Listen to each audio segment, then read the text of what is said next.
Chapter 2. Father and son, we will leave Danglars struggling with the demon of hatred, and endeavoring to insinuate in the ear of the shipowner some evil suspicions against his comrade, and follow Dantès, who, after having traversed La Canebière, took the Rue de Noailles, and entering a small house, on the left of the Allées de Mailhan, rapidly ascended 4 flights of a dark staircase, holding the baluster with one hand, while with the other he repressed the beatings of his heart, and paused before a half-open door, from which he could see the whole of a small room. This room was occupied by Dantès' father.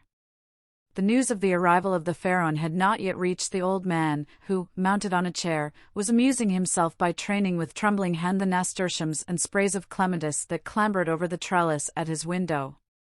Suddenly, he felt an arm thrown around his body, and a well-known voice behind him exclaimed, "Father, dear father!" The old man uttered a cry, and turned round. Then, seeing his son, he fell into his arms, pale and trembling. "What ails you, my dearest father? Are you ill?" inquired the young man, much alarmed. "No, no, my dear Edmond, my boy, my son, no, but I did not expect you, and joy, the surprise of seeing you so suddenly, I feel as if I were going to die." "Come, come, cheer up, my dear father. 'Tis I, really I. They say joy never hurts, and so I came to you without any warning. Come now, do smile, instead of looking at me so solemnly. Here I am back again, and we are going to be happy." "Yes, yes, my boy, so we will, replied the old man, "but how shall we be happy? Shall you never leave me again? Come, tell me all the good fortune that has befallen you."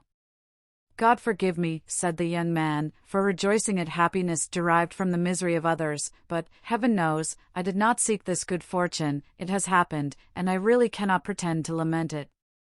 The good Captain Leclerc is dead, father, and it is probable that, with the aid of M. Morrel, I shall have his place. Do you understand, father? Only imagine me a captain at 20, with 100 louis pay, and a share in the profits. Is this not more than a poor sailor like me could have hoped for?" "Yes, my dear boy," replied the old man, "it is very fortunate." "Well, then, with the first money I touch, I mean you to have a small house, with a garden in which to plant clematis, nasturtiums, and honeysuckle. But what ails you, father? Are you not well?" "'Tis nothing, nothing, it will soon pass away," and as he said so the old man's strength failed him, and he fell backwards. "Come, come," said the young man, "a glass of wine, father, will revive you." "Where do you keep your wine?" "No, no, thanks. You need not look for it, I do not want it," said the old man. "Yes, yes, father, tell me where it is," and he opened 2 or 3 cupboards. "It is no use," said the old man, "there is no wine." "What, no wine?" said Dantès, turning pale, and looking alternately at the hollow cheeks of the old man and the empty cupboards. "What, no wine? Have you wanted money, father?" "I want nothing now that I have you," said the old man.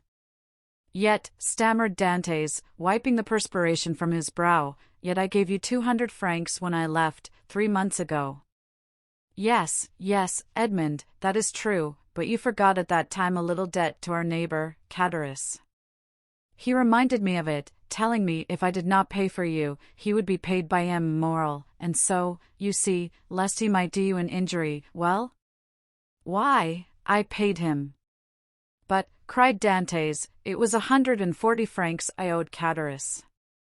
"Yes," stammered the old man. "And you paid him out of the 200 francs I left you?" The old man nodded. "So that you have lived for 3 months on 60 francs, muttered Edmond. "You know how little I require," said the old man. "Heaven pardon me," cried Edmond, falling on his knees before his father. "What are you doing? You have wounded me to the heart." "Never mind it, for I see you once more," said the old man, "and now it's all over, everything is all right again."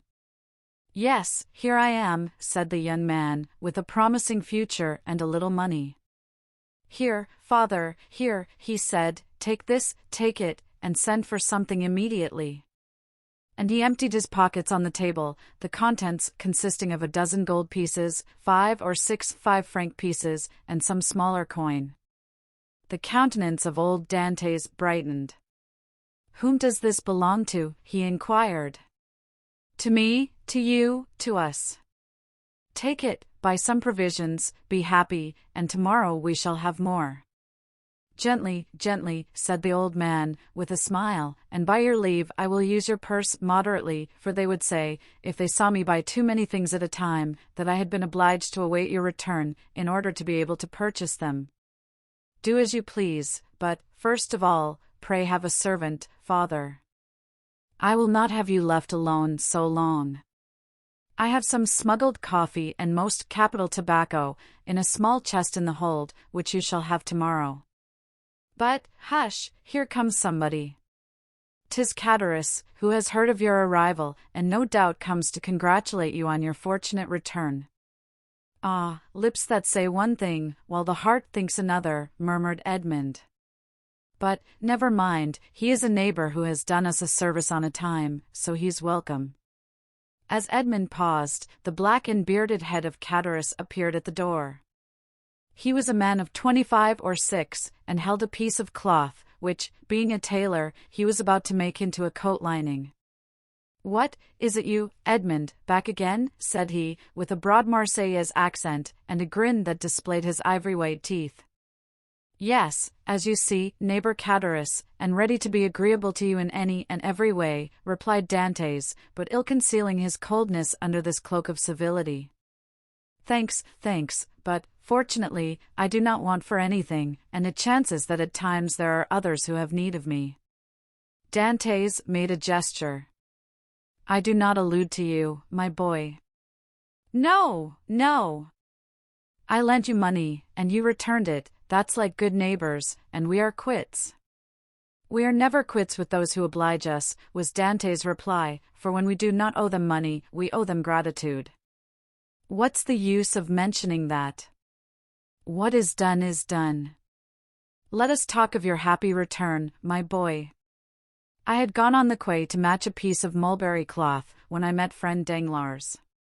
You at Marseilles? Yes, says he. I thought you were at Smyrna. I was, but am now back again. And where is the dear boy, our little Edmund? Why, with his father, no doubt, replied Danglars.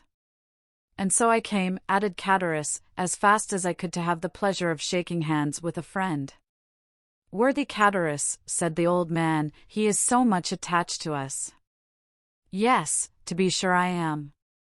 I love and esteem you, because honest folks are so rare. But it seems you have come back rich, my boy, continued the tailor, looking askance at the handful of gold and silver which Dantes had thrown on the table. The young man remarked the greedy glance which shone in the dark eyes of his neighbor. He said, negligently, this money is not mine. I was expressing to my father my fears that he had wanted many things in my absence, and to convince me he emptied his purse on the table. Come, father, added Dantes, put this money back in your box, unless neighbor Catharus wants anything, and in that case it is at his service. No, my boy, no, said Catharus.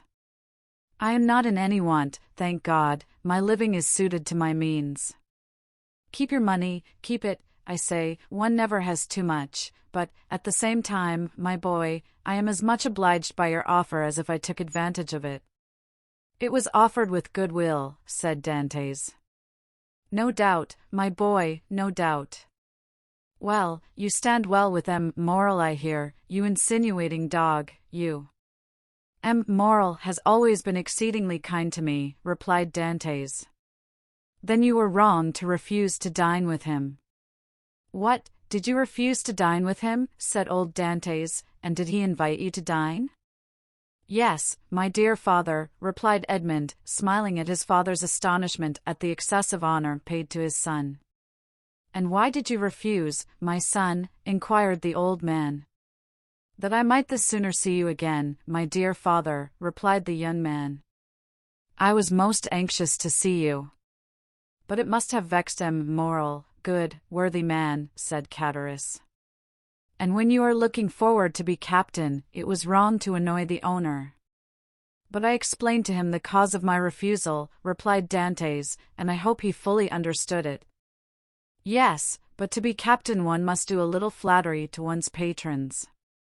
I hope to be captain without that, said Dantes. So much the better, so much the better. Nothing will give greater pleasure to all your old friends, and I know one down there behind the St. Nicholas Citadel who will not be sorry to hear it. Mercedes, said the old man. Yes, my dear father, and with your permission, now I have seen you, and know you are well and have all you require, I will ask your consent to go and pay a visit to the Catalans. Go, my dear boy, said old Dantes, and heaven bless you and your wife, as it has blessed me and my son. His wife, said Chatteris, why, how fast you go on, Father Dantes, she is not his wife yet, as it seems to me. No, but according to all probability she soon will be, replied Edmund. Yes, yes, said Chatteris, but you are right to return as soon as possible, my boy. And why? Because Mercedes is a very fine girl, and fine girls never lack followers, she particularly has them by dozens. Really? Answered Edmund, with a smile which had in it traces of slight uneasiness. Ah, yes, continued Chatteris, and capital offers, too, but you know, you will be captain, and who could refuse you then? Meaning to say, replied Dantes, with a smile which but ill concealed his trouble, that if I were not a captain, said Chatteris, shaking his head. Come, come, said the sailor, I have a better opinion than you of women in general, and of Mercedes in particular, and I am certain that, captain or not, she will remain ever faithful to me. So much the better, said Chatteris. When one is going to be married, there is nothing like implicit confidence, but never mind that, my boy, go and announce your arrival, and let her know all your hopes and prospects. I will go directly, was Edmund's reply, and, embracing his father, and nodding to Chatteris, he left the apartment. Chatteris lingered for a moment, then taking leave of old Dantes, he went downstairs to rejoin Danglars, who awaited him at the corner of the Rue Senac. Well, said Danglars, did you see him? I have just left him, answered Chatteris. Did he allude to his hope of being captain? He spoke of it as a thing already decided. Indeed, said Danglars, he is in too much hurry, it appears to me.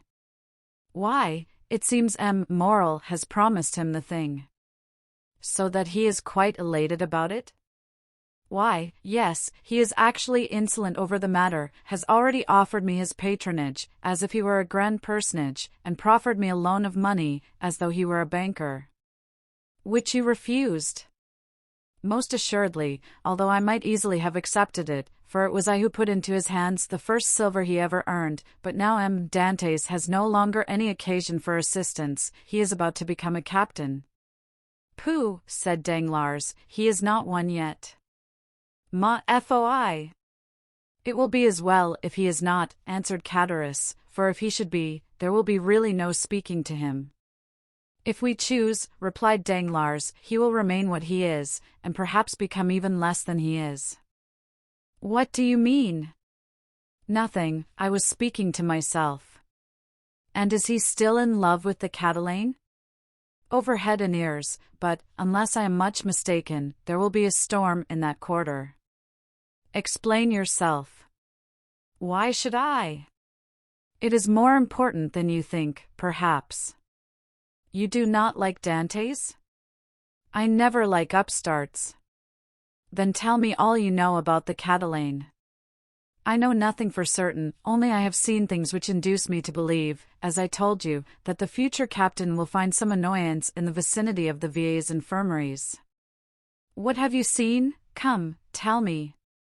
Well, every time I have seen Mercedes come into the city she has been accompanied by a tall, strapping, black-eyed Catalan, with a red complexion, brown skin, and fierce air, whom she calls cousin. Really, and you think this cousin pays her attentions? I only suppose so. What else can a strapping chap of 21 mean with a fine wench of 17? And you say that Dantes has gone to the Catalans? He went before I came down. Let us go the same way. We will stop at La Reserve, and we can drink a glass of La Malgue whilst we wait for news. Come along, said Cadaris, but you pay the score. Of course, replied Danglars, and going quickly to the designated place, they called for a bottle of wine and 2 glasses. Père Pamphile had seen Dantes pass not 10 minutes before, and assured that he was at the Catalans, they sat down under the budding foliage of the planes and sycamores, in the branches of which the birds were singing their welcome to one of the first days of spring.